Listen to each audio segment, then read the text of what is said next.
Drew is already repeating his mistakes, and Alexis just issued a warning nobody should ignore. Let us start with Drew, because what is happening in his storyline right now is a masterclass in a specific kind of dramatic irony. Watching a character who has been through something genuinely terrible immediately turn around and do the very things that got him into trouble in the first place, completely unable to see the pattern he is repeating. Drew survived. Geo pulled him out of that lake. He walked away from months of enforced paralysis, from being pushed into the water by someone who genuinely believed she was ending him. He survived all of it. And what has he done with that survival? He has marched straight back into the same posture, the same aggressive territoriality, the same use of legal mechanisms to cut Scout off from people who love her, the exact behavior that generated the resentment and desperation that led to him getting shot in the first place. Alexis saw it, and Alexis said it. Directly, without softening it, with the particular kind of bluntness that comes from someone who has watched this pattern play out once already and cannot believe she is watching it begin again. She lashed out at Drew during a confrontation about Scout. Drew was doing the thing he does, pulling out the thread of restraining orders, trying to use legal leverage to block Scout's access to her family, positioning himself as the gatekeeper of his daughter's relationships in ways that have nothing to do with Scout's actual well-being and everything to do with Drew's need for control. He was not listening. He was not recalibrating. He was not the man who stood at the water's edge after being pulled out of a lake and might have, in that moment, understood something profound about what obsession costs. He was just Drew. Same Drew. The Drew who alienates people, who uses power as a weapon, who makes enemies out of everyone in his orbit until eventually someone in that orbit decides that enough is enough. And Alexis, who has known Drew long enough to understand exactly where this road leads, said it plainly. Someone could fire at him again. Someone could try to finish what was started. And given the way Drew is currently conducting himself, the threats against the core domains, the blocking of family access, the promise that everyone around him is going to lose everything, the pool of people who might be motivated to do exactly that is not small. Now Alexis was not making a literal threat. She was issuing a warning disguised as an observation. She was telling Drew that he is walking the same path that led him to getting shot before, and that the people around him are not going to be infinitely patient with behavior that costs them things they love. But Drew, in the state he is currently in, is not built to receive warnings. He is built to issue them. Here is what makes this so dramatically rich. The audience is genuinely split on Drew right now. There is real sympathy for what was done to him. Nobody in this audience is going to argue that being chemically paralyzed and pushed into a lake is something a person deserves regardless of their history. The crimes committed against Drew were serious and real, and the people who committed them should face real consequences. But watching Drew emerge from all of that and immediately start threatening Alexis, start pulling Scout away from her family, start promising the core domain's total destruction, that is not the behavior of a man who has been changed by what he went through. That is the behavior of a man who has simply added more grievances to the list he was already carrying. And the audience, which wants to root for Drew's recovery, is being given very little to root for. If someone does go after Drew again, if another bullet finds him before he has managed to do everything he is threatening to do, the question of who is responsible is going to be genuinely complicated. Because Drew has handed motivation to so many people in such a short period of time since his recovery that the suspect list would be substantial. And unlike the previous shooting, where the truth took considerable time to surface, the writers may choose this time to let the audience see it happen in real time. No mystery. No months of speculation. Just the consequence of a man who refused to learn anything from the worst thing that ever happened to him.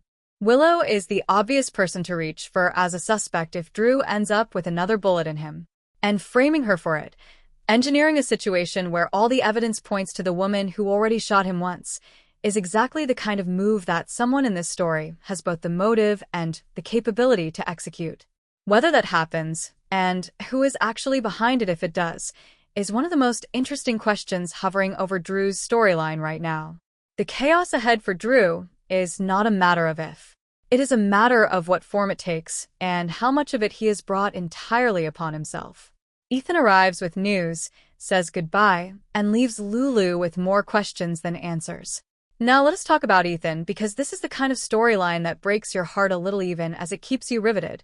A man who keeps coming back to the people he loves and then being chased away before he can settle into what coming back actually means. Ethan came to Port Charles this time carrying things. Information. Concern. The particular urgency of someone who has been watching a situation develop from a distance and arrived at the point where staying away was no longer something he could justify to himself. Lulu is his sister. The people in her life are people he cares about. And whatever Ethan has been navigating out in the wider world, the gravitational pull of family eventually overrides everything else. He had news for Lulu. Big news. The kind that lands and keeps reverberating long after the conversation that delivered it has ended. What specifically that news encompasses is still unfolding, but the shape of it is connected to everything happening around Phoebe, the little girl whose origins have been a quiet mystery running under the surface of this summer's storylines. Here is what we know about Phoebe's situation. Ethan went to the police department at some point and did something that was not exactly authorized. He accessed a case file and obtained a DNA sample that he used for a paternity test. That is not the behavior of someone doing routine genealogical research. That is the behavior of someone who already had a strong suspicion about who Phoebe's biological father might be and needed confirmation without alerting that person to what was being discovered. The fact that the sample came from a police file means Phoebe's father has some kind of history with law enforcement in this town. A record. An alias. Something that left a physical evidence trail that could be accessed if you knew where to look and were willing to bend the rules to look there. Ethan knew. Ethan looked. And whatever he found is the reason he is now running. Because Hudson just walked into Port Charles. And Ethan's immediate reaction to Hudson's arrival was not curiosity or professional caution. It was fear. The instinct to leave before Hudson realizes he is there, before whatever connection Hudson is following leads him to Ethan, and through Ethan to Phoebe. All indications point to Hudson being the man Ethan is running from. Whether Hudson is Phoebe's biological father directly, or whether he works for that person and has been sent to find Ethan, and by extension find Phoebe, is a question still being answered. But the danger Hudson represents to the people Ethan loves is real enough that Ethan will not stay to find out which version is true. So he goes to Lulu, and he tells her what he needs her to know. And then he has to say goodbye quickly, before the window closes on his ability to leave safely. It is a hasty, emotionally incomplete goodbye, the kind that leaves Lulu standing there with information she has just been handed, and a brother who is already gone. No time for real questions. No time for the conversation that should accompany news this significant. Just Ethan asking her to make his apologies to everyone else and slipping back out of Port Charles before Hudson can locate him. Lulu has been through so much loss and so much upheaval that another goodbye from Ethan, even a necessary one, lands with its own particular weight. She has her mother back. She has her children. She has her life rebuilding itself in ways that feel more stable than they have in years. But the absence of a brother, someone who showed up when things were at their worst and held things together in ways she did not always acknowledge until after he was gone, that absence is felt. What Ethan leaves Lulu with is not just news. It is a warning. Hudson is dangerous. The business executive exterior is a surface over something considerably less benign. And Lulu, who is now sitting with this information without the person who delivered it there to help her process it, is going to have to figure out how to navigate what comes next with the pieces she has been given. Ethan will be back. He always comes back eventually. But for now, Port Charles has to continue without him, carrying the mystery of Phoebe's origins and the threat of the man who may have come to claim her. Hudson is in Port Charles, and everything is already changing. And now, let us look at the full picture of what Hudson's arrival means for this town, because the ripple effects are already spreading in multiple directions before he has barely had time to settle into Port Charles. Start with what we know about him. He is described as shady. His motives are not transparent even to the people telling his story, which is a creative choice that tells you the writers intend to reveal Hudson in layers rather than all at once. He is a businessman with mysterious ties. He came here with a purpose. And the fact that even the person playing him is discovering his full intentions in real time means that Hudson's story is genuinely open-ended in ways that will allow it to go in directions nobody has predicted yet. His connection to Ethan, whatever the exact nature of that connection turns out to be, is the thing that has caused the most immediate disruption. The moment Ethan became aware that Hudson was in Port Charles, he ran. That reaction is information.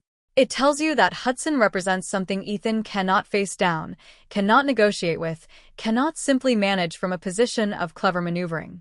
Whatever Ethan knows about who Hudson actually is, it was enough to make him leave behind his sister and a town full of people he cares about rather than risk being found. That is a significant level of threat for someone like Ethan, who is not easily frightened. The Phoebe dimension is where things get most emotionally complicated. If Hudson is Phoebe's biological father, and all the threads seem to be pointing in that direction, then his arrival in Port Charles is not random. He came here because something led him here. A trace, a record, a piece of information that pointed toward this town, and toward the little girl who has been living here without him knowing about her.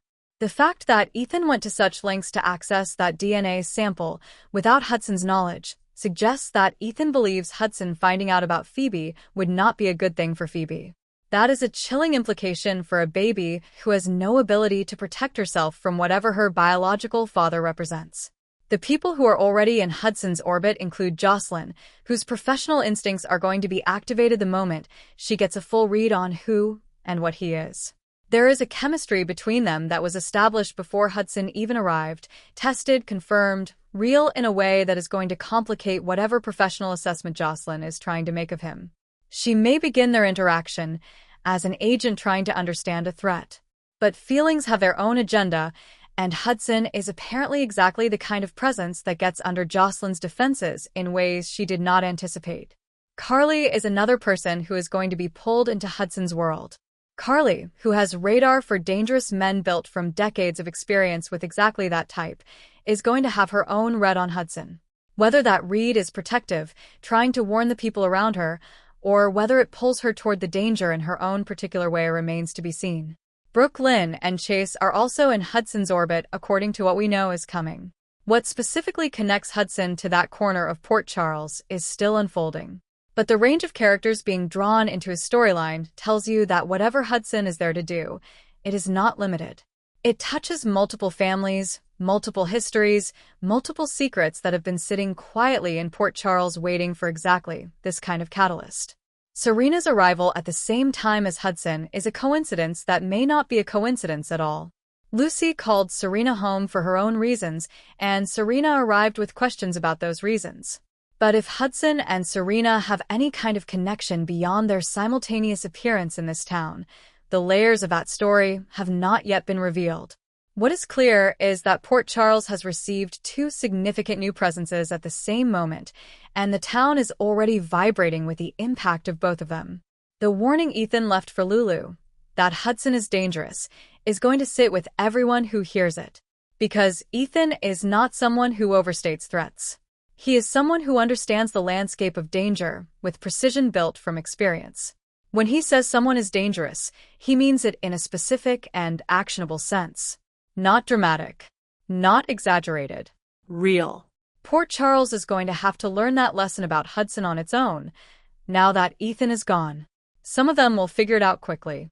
Some of them will figure it out the hard way. And some of them, Jocelyn perhaps most of all, may find out that understanding a danger and being immune to it are very different things. Hudson is here. The mystery around Phoebe is deepening. Ethan is gone and Lulu is left holding information she does not know yet how to use. And somewhere in all of this, the full truth about who Hudson actually is and what he came to Port Charles to do is waiting to detonate.